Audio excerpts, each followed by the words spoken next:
అందరికీ నమస్తే. ఇప్పుడంతా డీలిమిటేషన్ గురించి మాట్లాడుతున్నారు.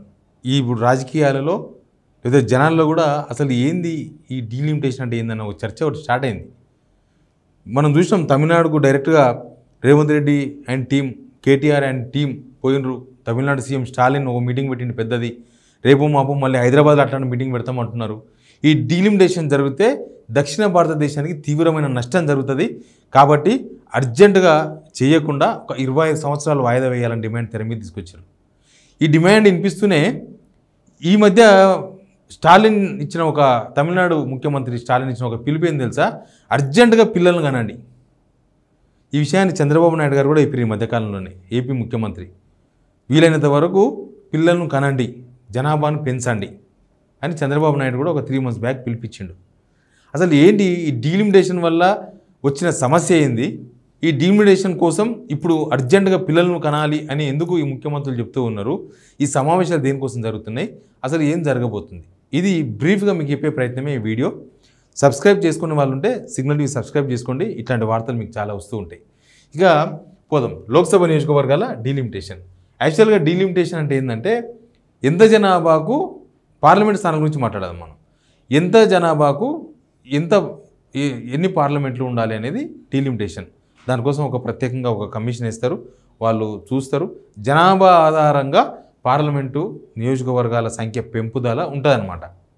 అక్కడనే మనకు తీవ్ర నష్టం జరుగుతుంది అనేది ప్రధానమైన చర్చ. ఎందుకు అంటే మనకు గతంలో ఎప్పుడు జరిగింది? యాక్చువల్గా 1951 జనాభా లెక్కల ప్రకారం, జనాభా లెక్కలు చూస్తేనే కదా అసలు ఎంత ఈ కాన్స్టిట్యూన్సీలో ఎంతమంది ఉన్నారు, లేకపోతే కొత్త కాన్స్టిట్యూన్సీలో ఎన్ని వాళ్ళని తెలిసేది. 1952లో 495 పార్లమెంట్ స్థానాలు ఉన్నాయి. తర్వాత 1962లో 522కు పోయినాయి. తర్వాత 1971 జనాభా లెక్కల ప్రకారం 545 ఎంపీలు అయినాయి. మళ్ళీ 2002లో కూడా అయింది. కానీ 1971 లెక్క ప్రకారమే భారతదేశంలో రాష్ట్రాలలో ఉన్న జనాభా పట్టి మొత్తం 545 అయింది. ప్రస్తుతం 545 ఎంపీలు మనకు లోక్సభలో ఉన్నారు. మన తెలంగాణలో అయితే 17 ఉన్నారు, మీకు అందరికీ తెలుసు. అయితే ఏంటి అసలు ఉన్నారు? తర్వాత ఇప్పుడు పెంచితే ఏంది? 2026లో డీలిమిటేషన్ అవుతుంది అనేది ఒక చర్చ నడుస్తుంది సెంట్రల్లో. ఎందుకు నడుస్తుందంటే దానికి చాలా రాజకీయ కారణాలు చెప్తున్నారు, చాలా బీజేపీ ఉద్దేశాలు చెప్తూ ఉన్నారు. ఎందుకంటే దక్షిణ భారతదేశం కన్నా బీజేపీకి ఉత్తర తెలంగాణ చాలా ఇంపార్టెంట్. ఉత్తర భారతదేశంలో మంచి బలం ఉంటుంది. ఎందుకంటే దక్షిణ భారతదేశంలో చూస్తే మనకు పెద్దగా ఒక తెలంగాణలో ఇప్పటిదాకా రాలేదు అధికారంలోకి. కాంగ్రెస్లో వచ్చినా అడపా వస్తుంది. మిగతా రాష్ట్రాల్లో కూడా బీజేపీకి పెద్ద పట్టు లేదు. దక్షిణ భారతదేశంలో నార్త్లో బాగా పట్టు ఉంది. ఇప్పుడు కనుక డీలిమిటేషన్ చేస్తే, జనాభా ఆధారంగా డీలిమిటేషన్ చేస్తే మొత్తం ఉత్తర భారతదేశంలో చాలా స్థానాలు పెరుగుతాయి. అప్పుడు కొన్ని బీజేపీకి కేంద్రంలో బీజేపీ వచ్చే అవకాశం ఉంటుంది అనేది ఒక చర్చ నడుస్తుంది. చాలామంది విశ్లేషకులు కూడా ఇదే మాట చెప్తున్నారు. బీజేపీకి అనుకూలమైన వాతావరణం కోసమే డీలిమిటేషన్ తీసుకొస్తున్నారు. ఇప్పుడు జనగణన ఏం జరగలేదు, సెన్సెస్ ఏం జరగలేదు, కానీ ఇప్పుడు డీలిమిటేషన్ చేస్తారు, జనాభా లెక్క ప్రకారం చేస్తారు అనేది ఒక పెద్ద చర్చ నడుస్తుంది. ఇక మనం అసలు ఎందుకు, ఏమైంది, ఎట్లా అయింది? ఇప్పుడు మనం ఇక్కడ చూస్తే ఒకసారి ఉత్తర భారతదేశం స్థానాలు ఎక్కడ దాకా ఉన్నాయి? వెస్ట్ బెంగాల్ దాకా మనం ఉత్తర భారతదేశంగానే చెప్పుకుంటాం, ఇక్కడ దాకా. తర్వాత కిందికి మొత్తం సౌత్ ఇండియా, పైకి మొత్తం నార్త్ ఇండియా. ఉత్తరప్రదేశ్లో 80 స్థానాలు ఉన్నాయి లోక్సభ సీట్లు ఇప్పుడు. కానీ డీలిమిటేషన్ తర్వాత సీట్ల సంఖ్య ఇట్లా పెరగవచ్చు అంట, 143 పెరుగుతాయంట. అంటే మొత్తం 63 పెరుగుతాయి ఒక రాష్ట్రం, ఒక ఉత్తరప్రదేశ్లోనే. తర్వాత బీహార్లో 40 ఉన్నది, 79 అవుతాయంట, 39. అంటే జనాభా బాగా పెరిగింది అక్కడ. తర్వాత రాజస్థాన్లో 25 ఉన్నాయి, 50 డబుల్ అవుతాయంట. ప్లస్ మహారాష్ట్రలో 48 ఉన్నాయి, 73 అంటే ప్లస్ 25 అవుతాయంట. గుజరాత్లో 26 ఉన్నాయి, 53 అవుతాయంట, 27. వెస్ట్ బెంగాల్లో 42 ఉన్నాయి, 60 అవుతాయి, 18. తర్వాత కింద చూడండి మొత్తం ఎట్లున్నాయి. ఆంధ్రప్రదేశ్, తెలంగాణ కలిసి 42 ఉన్నాయి ఇప్పుడు మన దగ్గర ఉన్నాయి మొత్తం 42. మన దగ్గర 17 ప్లస్ వాళ్ళ దగ్గర 25. అయితే ఈ రెండు కలిపి మొత్తం పెరిగేది 42కి 54 పోతాయి, అంటే 12 పెరుగుతాయి. ఓన్లీ 12 మాత్రమే పెరుగుతాయి మనకు. తర్వాత తమిళనాడులో 39 49 అవుతాయంట. కర్ణాటకలో 28 ఉన్నది, 41 అవుతాయంట. మన అన్ని తక్కువనే చూడండి. ఇక్కడ దాకా ఇక్కడికి ఫిగర్ మొత్తం చేంజ్ అయిపోయింది. పైన అసలు 27, 25, 25 తక్కువ లేదు. కిందికి చూస్తే 10, 12, 13, ఇక్కడ 7 ఉంది. ఇంకా ఒడిషా 7, తర్వాత పంజాబ్ 5, మొత్తం 543 ఉన్నాయి ఇప్పుడు.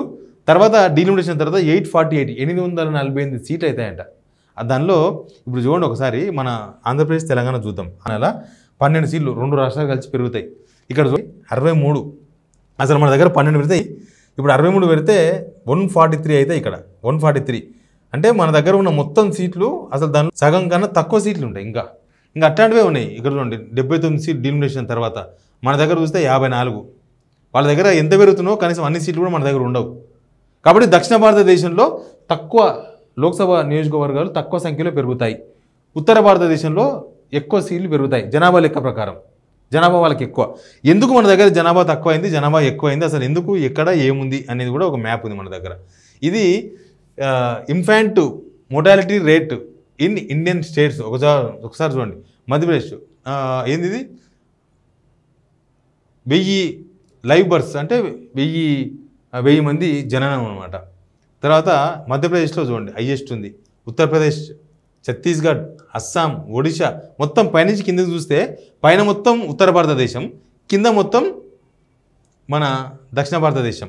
ఆంధ్రప్రదేశ్, గుజరాత్ వాళ్ళదే, తెలంగాణ, కర్ణాటక, వెస్ట్ బెంగాల్, పంజాబ్, కేరళ ఇంకా తక్కువ ఉంది, తమిళనాడు తక్కువ ఉంది, మహారాష్ట్ర మొత్తం దక్షిణ భారతదేశం మొత్తం కూడా కంట్రోల్ ఉంది. ఇక్కడ బర్తులు తక్కువ ఉన్నాయి, అక్కడ మాత్రం జనాభా పెంచుకుంటూ పోయినరు. ఇప్పుడు ఈ జనాభా ఆధారంగా విభజిస్తే లోక్సభ నియోజకవర్గాల డీలిమిటేషన్ జరిగితే వాళ్ళకి ఎక్కువ లోక్సభ సీట్లు వస్తాయి, మనకు తక్కువ లోక్సభ సీట్లు వస్తాయి. అసలు ఎందుకు ఇట్లా అయ్యింది అంటే సెంట్రల్ గవర్నమెంట్ ఏం చేసిందంటే 1951 to 2002 వరకు చూస్తే మనమేమో 6% తగ్గిందట జనాభా. 6% యాక్చువల్గా మనది 26.2 ఉన్నాము. అప్పుడు 6% తగ్గిపోయి 19.8%కి వచ్చినాం. అంటే తగ్గినాం మనం, వాళ్ళేమో పెరిగినరు. అసలు ఎందుకు దక్షిణ భారతదేశంలో తగ్గింది జనాభా, ఉత్తర భారతదేశంలో పెరిగింది అనేది ఒక లెక్క ఉంది. 1970 తర్వాత 80 మధ్య దేశ జనాభా అసలు పెరుగుతూ ఉంది. భారతదేశ జనాభా పెరుగుతూ పోతుంది. ఎందుకంటే ఎక్కడ నియంత్రణ లేదు. అక్కడ ఇక్కడ ఒకేసారి 4 పిల్లలు కంటున్నారు, 5 మంది పిల్లలు కంటున్నారు. అప్పుడు సెంట్రల్ గవర్నమెంట్ ఒక పిలిపించింది ఏంటంటే 6 మంది 10 మంది పిల్లలు కనకుండా కొద్దిగా కంట్రోల్ చేయండి అని. అప్పట్లో మన దగ్గర తెలుగులో కొన్ని నినాదాలు వచ్చినాయి, గుర్తుందా? ఒక్కరు ముద్దు, ఇద్దరు హద్దు. అంటే వీలైతే ఒక్కనే కనండి, ఇంకా కనాలనుకుంటే ఇద్దరిని కనండి, అంతకు మించి కనొద్దు అని సెంట్రల్ గవర్నమెంట్ ఇచ్చిన పిలుపు అందుకొని మన రాష్ట్రమే కాదు, మన పక్కన రాష్ట్రాలు, మన దక్షిణ భారతదేశంలో ఉన్న అన్ని రాష్ట్రాలు మొత్తం పిల్లల్ని తగ్గించేసినాయి. కానీ అక్కడ నార్త్ ఇండియన్స్ ఎవరు వినలేదు. నార్త్ స్టేట్స్ మొత్తం అస్సలు పట్టించుకోవాలి సెంట్రల్ గవర్నమెంట్ ఇచ్చిన పిలుపును. వాళ్ళు ఎప్పలాగానే 4 పిల్లలు, 6 పిల్లలు, 10 మంది పిల్లలను కంటూ పోయినరు. అందుకే వాళ్ళ జనాభా తీవ్రంగా పెరిగిపోయింది. సరే, ఇప్పుడు మీకు అర్థమైంది అనుకుంటా. జనాభా లెక్కను బట్టి నియోజకవర్గ పునర్విభజన జరుగుతుంది. ఈ లెక్కను చూస్తే ఉత్తర భారతదేశంలో ఎక్కువ పెరుగుతాయి, దక్షిణ భారతదేశంలో తగ్గుతుంది. దీనివల్ల ఏంది నష్టం? పెరగని ఇప్పుడు ఎక్కువ పార్లమెంట్ స్థానాలు పెరుగుతాయింది, తక్కువ పార్లమెంట్ స్థానాలు పెరుగుతాయింది. పార్లమెంట్ స్థానాలు తక్కువ ఉండడం వల్ల వచ్చే నష్టమైంది అనేది చాలా ఇంపార్టెంట్ రోల్. దీనికోసమే ఇప్పుడు దక్షిణ భారతదేశంలో ఉన్న లీడర్లందరూ కూడా లేదు ఖచ్చితంగా మీరు ఇప్పుడు వాయిదా వేయాలి, 25 years తర్వాత మీరు డీలిమిటేషన్ చేయాలి, ఇమ్మీడియట్గా పిల్లల్ని కనాలని చెప్పేసి ఈ ముఖ్యమంత్రులు అంతా పిలిపిస్తున్నారు.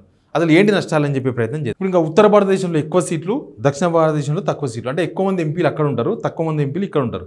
రేపు సెంట్రల్ గవర్నమెంట్ ఏ గవర్నమెంట్ రావాలి, సెంట్రల్లో ఎవరు ఏ పార్టీ అధికారంలో రావడాన్ని డిసైడ్ చేసేది ఇంకా దక్షిణ భారతదేశం కాదు, ఉత్తర భారతదేశం. ఎక్కువ సీట్లున్న రాష్ట్రాలు, ఎక్కువ సీట్లున్న నార్త్ ఇండియా మొత్తం కూడా డిసైడ్ చేస్తుంది. ఢిల్లీలో ఎవరు అధికారంలో ఉండాలి, ఎవరు గద్దెనెక్కాలనేది వాళ్ళు డిసైడ్ చేస్తారు. దక్షిణ తెలంగాణకు సంబంధించిన వాళ్ళు ఏమి చేసేది ఉండదు. సేమ్ మన తెలంగాణ లాగానే అవుతుంది. ఎట్లయితుందంటే తెలంగాణ, ఏపీ రెండు కలిసి ఉన్నాయి, సమైక్యాంధ్ర ఉన్న తర్వాత మనం ఎంతో ఫైట్ చేయాల్సి వచ్చింది తెలంగాణ సాధించడానికే. ఎందుకంటే మనం మైనారిటీలం కాబట్టి, మనం తక్కువ ఉన్నాం కాబట్టి. అప్పుడు దక్షిణ భారతదేశం కూడా మైనారిటీలో పడిపోతుంది. మైనారిటీలో పడిపోయిన తర్వాత మన ప్రమేయం లేకుండానే ఢిల్లీలో సెంట్రల్ గవర్నమెంట్ ఏర్పాటవుతుంది. ఇది ఫస్ట్ నష్టం. ఇంకోటి ఏంటంటే నిధులు రావడంలో అక్కడ ఎక్కువ మంది ఎంపీలు ఉంటారు, ఎక్కువ నియోజకవర్గాలు ఉంటాయి. కాబట్టి నిధులంతా కూడా అటువైపు పోతాయి. మనకు నిధులు మొదలే తక్కువ వస్తాయి. ఇప్పుడు ప్రతి రాష్ట్రానికి 42% షేర్ ఇవ్వాలనే ఒక నిబంధన ఉంది. కానీ ఇప్పుడు ఆ నిబంధన ఎవరు ఫాలో అవుతలేరు. పార్లమెంటు స్థానాల సంఖ్య తగ్గిన తర్వాత మనకు తగ్గిన తర్వాత వాళ్ళకి పెరిగిన తర్వాత మనకు వచ్చే పార్లమెంటు స్థానాలను బట్టి మనకు ఫండ్స్ వస్తాయి. అప్పుడు సెంట్రల్ నుంచి ఆ ఫండ్స్ అంతా కూడా తగ్గిపోతాయి. ఇంకా మన ప్రమేయం ఉండదు. ఇప్పుడు పక్కన ఏపీ చంద్రబాబు నాయుడు అవసరం ఉంది కాబట్టి ఏపీకి ప్రధాని మాటికి వచ్చిపోతున్నాడు. చంద్రబాబు నాయుడు అడిగినవన్నీ ఇస్తున్నాడు. ఎందుకంటే ఆయన డిమాండ్ చేస్తున్నాడు. ఆయన డిమాండ్ అవసరం ఉందాడ. చంద్రబాబు నాయుడు కనుక విత్డ్రా చేసుకుంటే సెంట్రల్ గవర్నమెంట్ పడిపోతుంది. కాబట్టి డిమాండ్ చేస్తున్నారు. రేపన్నాడు ఏమవుతుంది, ఉత్తర భారతదేశం సంబంధించిన వాళ్ళే ఇంపార్టెన్స్. వాళ్ళు రేపు నాడు ఒక 2-3 పార్టీలు కలిసి గవర్నమెంట్ పెడుతున్నాయి, లేకపోతే సెంట్రల్ వచ్చే గవర్నమెంట్కి కొంత ఎంపీల సంఖ్య తక్కువ ఉందంటే ఉత్తర భారతదేశంలో ఉన్న పార్టీలు సపోర్ట్ చేస్తాయి. కానీ ఇక్కడ దక్షిణ భారతదేశంలో ఉన్న పార్టీలతో సంబంధం లేదు, పని లేదు, ఏమీ లేదు. కాబట్టి ఇక్కడ నిధులు కూడా పడిపోతాయి, ఇక్కడ అభివృద్ధి కూడా ఆగిపోతుంది. నిజానికి ఇప్పటివరకు భారతదేశంలో దక్షిణ భారతదేశమే కొంచెం డెవలప్మెంట్లో ఉంది, ఉత్తర భారతదేశం డెవలప్మెంట్లో లేదు. కానీ రేపు ఇదంతా జరిగిన తర్వాత దక్షిణ భారతదేశాన్ని పట్టించుకోవాల్సిన అవసరం లేకుండా పోతుంది. బీజేపీ వాళ్ళు ఏం చెప్తున్నారంటే ఇదంతా కూడా రాష్ట్రాల భారతదేశాన్ని విభజించే ప్రయత్నం చేస్తున్నారు, అంతా విభజించేసి అఖండ భారత్ను విభజించి రాజకీయాలు చేస్తున్నారని చెప్పేసి ఒక ప్రధానమైన కామెంట్ చేస్తూ ఉన్నారు. కానీ ఒకవేళ ఇప్పుడు నిర్ణయం తీసుకోలేదని వాళ్ళు చెప్తున్నారు. కానీ ఒకవేళ రేపు జరిగిపోతే, రేపు కనుక ఉత్తర భారతదేశానికి సీట్లు పెరిగిపోయి దక్షిణ భారతదేశానికి తగ్గిపోతే దక్షిణ భారతదేశం అంతా కూడా తీవ్రంగా ఒక పక్క నిధులు కానీ లేకపోతే మన గొంతుగా కానీ మనమేం వినిపించలేము. తక్కువ మైనార్టీలు పడిపోయినప్పుడు మన మాట ఎవరు వినరు. మన తెలంగాణ మనకు కావాలని మనం ఎంత మొత్తుకున్నా ఎవరు వినలే. 69 నుంచి 61 నుంచి కొట్టాడితే మొన్న వచ్చింది తెలంగాణ. సేమ్ అట్లే అయిపోతుంది భారతదేశంలో కూడా. ఢిల్లీలో కూడా మన ప్రాతినిధ్యం తగ్గిపోతుంది, మన ఇంపార్టెన్స్ పోతుంది, మనకు సంబంధం లేకుండా గవర్నమెంట్లు వస్తాయి. కాబట్టే డీలిమిటేషన్ని ఇప్పుడు వాయిదా వేయండి, 25 years వాయిదా వేయండి, తర్వాత చూసుకుందాం. మీరు ఇప్పుడు జనాభా లెక్కల ప్రకారం చూస్తారు కదా, మాకు దక్షిణ భారతదేశం మేము మాట విన్నందుకు మేము నష్టపోవాలనా, మీరు జనాభా తగ్గించండి అంటే తగ్గించరు మా వాళ్ళు. కాబట్టి మాకు ఇది శాపమా అని వీళ్ళందరూ అడుగుతున్నారు. బట్ రేపు నాడు సెంట్రల్లో ఏ నిర్ణయం తీసుకుంటూ తెలియదు. ఒకవేళ సెంట్రల్ గవర్నమెంట్ కనుక జనాభా లెక్కన డీలిమిటేషన్ చేస్తే దక్షిణ భారతదేశం బాగా నష్టపోతుంది. సేమ్ టైం దక్షిణ భారతదేశంలో వీళ్ళందరూ ఇప్పుడు ఈ మీటింగ్లు పెడుతున్న నేతలు లేకపోతే దక్షిణ భారతదేశంలో ఉన్న పార్టీలు తీవ్రమైన ఉద్యమం చేయక తప్పదు అన్న వాతావరణం మాత్రం మనకు కనిపిస్తుంది. Please subscribe signal TV.